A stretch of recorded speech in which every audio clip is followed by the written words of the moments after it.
Paano kung sabihin ko sa iyo na may isang nilalang sa Biblia na sobrang nakakatakot, napakalakas, at kinatatakutan ng lahat?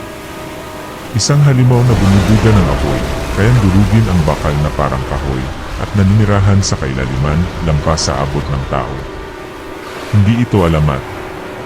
Ito ang Leviathan. At ngayong araw, sisilipin natin ang misteryo nito. Handa ka na ba? Maraming kahanga-hangang kwento ang Biblia. Pero ilan lang ang kasing hindik ng tungkol sa Leviathan. Isinalarawan ito sa aklat ng Job, mga awit, at Isayas. Hindi ito tulad ng karaniwang hayop sa dagat. Ang Leviathan ay isang nilalang ng kaguluhan, hindi mapigilan, at kinatatakutan ng lahat. Ngunit ano nga ba ito? Isang dambuhalang ahas dagat? Isang dragon? O isang bagay na hindi pa natin lubusang nauunawaan? Ngayon, pakinggan mong mabuti kung paano ito inilarawan sa Biblia. Ang kanyang hininga ay naglalabas ng kidlat, ang kanyang mga mata ay parang pagsikat ng araw. May lumalabas na apoy mula sa kanyang bibig, at bumubuga ng usok ang kanyang ilong tulad ng palayok sa apoy. Walang makakatulad sa kanya sa mundo. Isang nilalang na hindi natatakot kaninuman. Isang dragon na bumubuga ng apoy. Isang halimaw na hindi tinatablan ng kahit anong sandata. Posible bang ang Leviathan ay isang tunay na nilalang o may mas malalim na kahulugan nito? Simula pa noong sinaunang panahon, maraming haka-haka tungkol sa tunay na pagkatao ng Leviathan.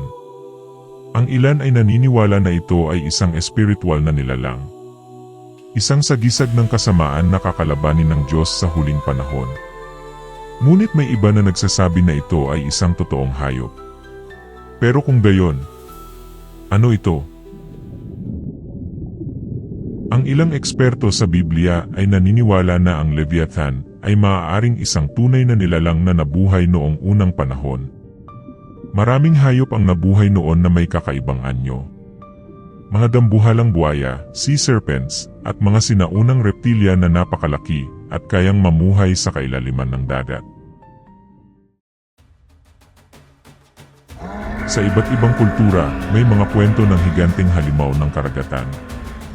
Sa Norse mythology, may Jumngander, ang ahas dagat na kayang pumalibot sa buong mundo.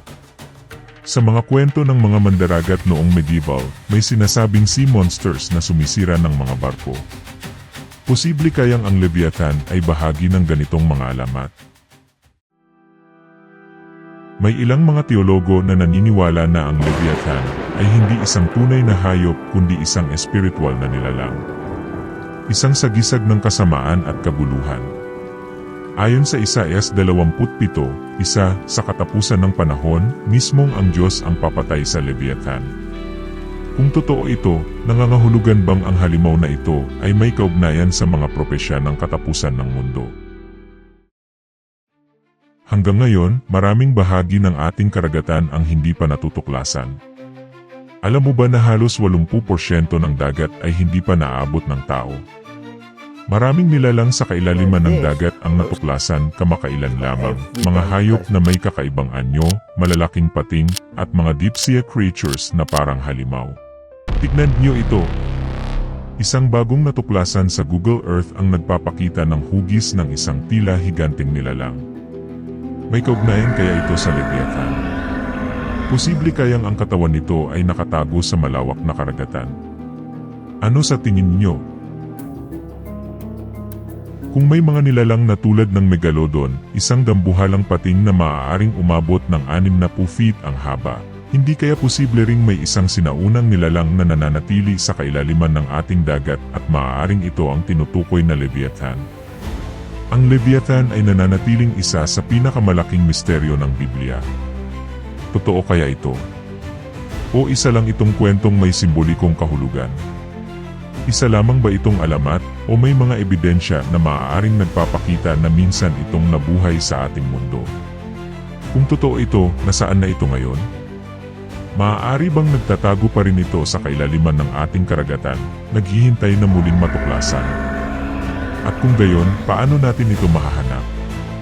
Ano sa tingin mo? Totoo kaya ang Leviathan?